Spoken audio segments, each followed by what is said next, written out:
আদনান আল রাজীব আলী মিলে গড়ল এক নতুন ইতিহাস।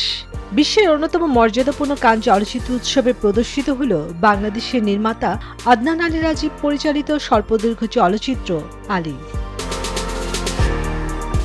প্রদর্শনীর পরপরই দারুণ প্রশংসা পেয়েছে সিনেমাটি।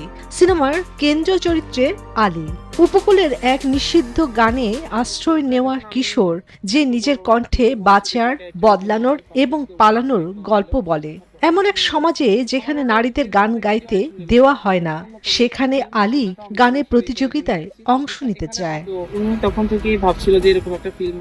প্রদর্শনী শেষে মাইক্রোফোনে সিনেমাটির পরিচালক আদনান আল রাজীবের নাম ঘোষণা করে মঞ্চে ডাকা হয়। তখনই পুরো হল যেন উল্লাসে ফেটে পড়ে। আলী স্বল্পদৈর্ঘ্য চলচ্চিত্র শাখায় স্পেশাল মেনশন, বিশেষ উল্লেখযোগ্য ছবি হিসেবে স্বীকৃতি দেওয়া হয়। উৎসবের সমাপনীর আগের দিনে এই ঘোষণা করা হয়। স্বল্পদৈর্ঘ্য চলচ্চিত্র বিভাগে স্বর্ণপাম জিতেছে ইসরায়েলের তৌফিক বারহুম পরিচালিত I am glad you are dead now.